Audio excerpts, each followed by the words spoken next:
Hey guys, Keaton here from TechSmart, and today we're going to be talking about the top 5 most wanted features on the brand new Apple iPhone 5s. So as we all know, this phone will be debuted on September 10th of 2013, and it could very well be my favorite Tuesday of the entire year, potentially of September.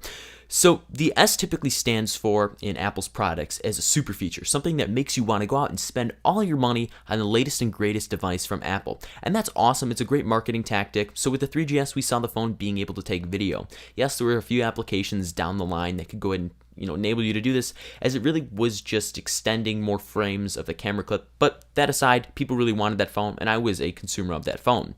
So with the 4S, we saw it featuring Siri, and some people were like, "Oh my God, Siri! It's the coolest thing ever."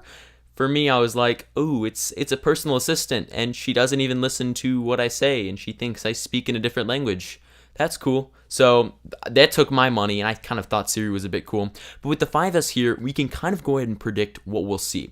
The invite that Apple has sent out kind of gives us a few hints, but we can kind of go ahead and think of our own things here, as there's tons of room for ideas here. I personally think Apple will include more than just one feature, as it's 2013, phones are becoming bigger and better, so they're really going to need to step up their game with the 5S. So without further ado, here are the top 5 most wanted features in no particular order, but there are a few honorable mentions for the ones that just did not make top 5. So let's go ahead and get into it. So coming at the first one on my list here, I want a better camera. So typically we see with the S models a better camera with new lens optics and just something really cool that makes you want to go and buy the phone strictly for the camera itself. So I definitely think we'll be seeing a 13 megapixel camera. I don't think Apple will stoop it down to 8 again and just call it like super pixel or whatever like we see on some other aluminum phones. And I definitely don't think we'll be seeing some crazy 22 to 41 megapixel camera where it's just the only buying point of the phone. So there's definitely room for increasing optics here, and the camera on my iPhone 5 right now is everything I take with me. Someone once said, the camera you have with you is the best camera you really have, because it's not many people want to be carrying around a handheld camera unless they're really doing professional video that their phone or camera really can't give them.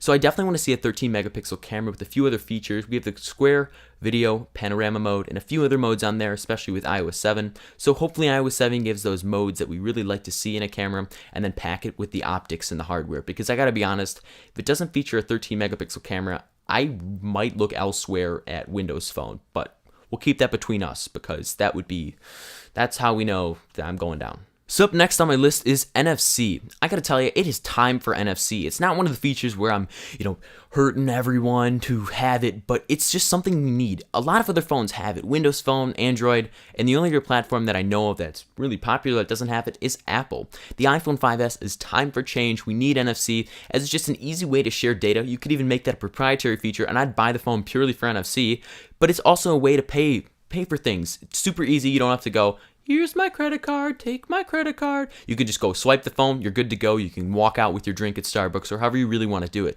So it's just an easy way to go. And best thing is there's accessories that allow you to put them on your keys and just put them on your phone, and it just makes sense to have NFC. It's definitely a feature I would just buy the phone if that's the only thing they made different, as NFC is a big component of my life, and I use it a lot with some of my with my Galaxy S4 and HTC One. I love NFC a lot, and I'd love to have it on a nice aluminum body and have the Apple logo on there, because it just makes so much sense. So up next on my list is the fingerprint scanner. So I did a video on this a few days ago. If you guys want to check that out, you can go ahead and hit the annotation somewhere on the screen or right below that like button on this video. But I think a fingerprint scanner is definitely the next generation of security on smartphones. The Motorola Atrix was truly one of the first to go ahead and make this a feature really well. It actually worked, and it wasn't some gimmick as some people thought, and it was definitely a phone that I'm like, cool, new security feature, it works, what else do I want in a phone? So I think if Apple goes ahead and incorporate this perfectly into the home button, it's seamless, it works in just a few first seconds of hitting the phone. I think this is definitely the next generation of security. Now, if it takes 5 to 10 seconds to recognize you, and if that's just in the first bug fix, that's fine. But if this is something we see over months at a time, it takes 5 seconds to unlock your phone, I don't think it's going to be a good feature, and I personally would just turn it off and just risk my phone being hacked into, because 5 seconds of my time to unlock a phone, I'd rather do a passcode with that time. So up next on my list is Siri revamped. I want Siri to be bigger and better than she/he really is. So we have to refer to it as he/she because in iOS 7 you can switch between the voices. So that's a cool feature in itself. But I really think it's time that Siri can do a ton more than he or she could in the past. I think it's time to release the floodgates and just let it be able to do pretty much whatever you want. And it does work most of the time. But my problem with Siri right now is, for starters, he/she doesn't really recognize my voice the best, and I speak pretty clearly, I would say, and that's just one little issue they can go ahead and fix. But the second thing is sometimes we're going to refer to her as she.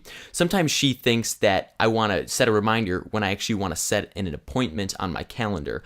So that doesn't really work out too well, as I have my calendar on my iPad, my iMac, and my MacBook Air, and I like to be able to see them all in one destination and just see when my next meeting or appointment is, or when my next test is at school. And the fact that it's being set as a reminder, that still works, but it's just more of a hassle. And if I'm looking in the calendar section and it's not there, I start to freak out, and then I start to say, do I even have a test today? So I would love Siri to just go ahead and hone in on what you're saying a little bit more and just get it down to finite details to where it knows you want to set something on your calendar versus setting a reminder for a test I have in a few days. So Siri, you've done a great job now. I love the voice change you have. I really like the gender change you have, but I think you need to go ahead and improve your recognition on the iPhone 5S. So finally, for the last feature I want so badly on the iPhone 5S is a bigger and better battery life.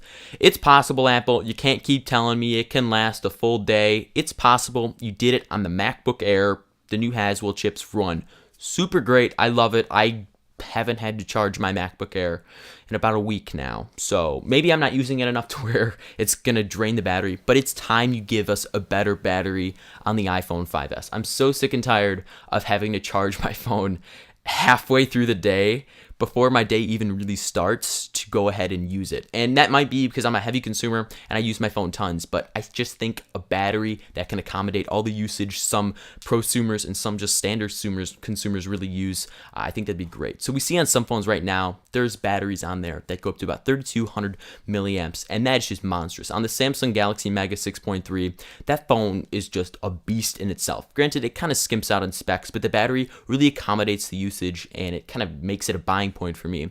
So Apple, just go ahead and increase the battery, maybe 300 milliamps, or just give us a few more hours on there and you'll have me as a customer for life on your phones. So there were some features that really didn't make the list, and that is because I think it's a possibility, but do I think we'll be seeing it in the iPhone 5S? Definitely no. It's a bigger screen. I have been wanting a bigger screen on the iPhone for many years. We saw it on the iPhone 5. We got a 4-inch display, and that's super great. I thought that would be the bee's knees forever. I thought we could really last on a 4-inch display for a few years now. Well, now that we have phones that range up to 6.3 inches, and we even have some smaller phones that are less than 4 inches, it's time to go ahead and make a bigger screen. I don't expect it on the iPhone 4S. Definitely, I think we'll be seeing a 4-inch display. I've done a few videos to where we can kind of hint that it's going to be the exact same as we see with the current iPhone 5. But I just think in the future, we need a bigger screen. I would love 4.7 inches. If it was 4.7 inches and you had 4.7 inches for 2 to 3 years, no problem at all. Just increase the features on there, increase the hardware, you're all good to go. But the fact we're at a 4-inch display when most phones are about 5 inches, it seems like we're always behind in the smartphone market. So that's completely understandable, but a bigger screen would really make Keaton happy. Thank you guys so much for watching the top 5 most wanted features on the iPhone 5S. We'll find out tomorrow, September 10th, what the iPhone 5S and other devices they release they really feature. And to be honest, I would love a cheap phone, an iPhone 5C. The color, the C sort of stands for color. I think it kind of stands for cheap or crap. But all that aside, Apple's going to release tons of great goodies over the next 2 months, so definitely be sure to stay tuned. If you guys want to check out more content like this, go ahead and hit the subscribe button. It's free. It lets you know when I produce more videos. That link can be found right below that like button. And also, if you guys want to see more top 5 videos like this, go ahead and smash the love button, as it lets me know this is a series you guys want more of. Thank you guys once again, and I'll see you tomorrow with the brand new iPhone 5S. Bye-bye.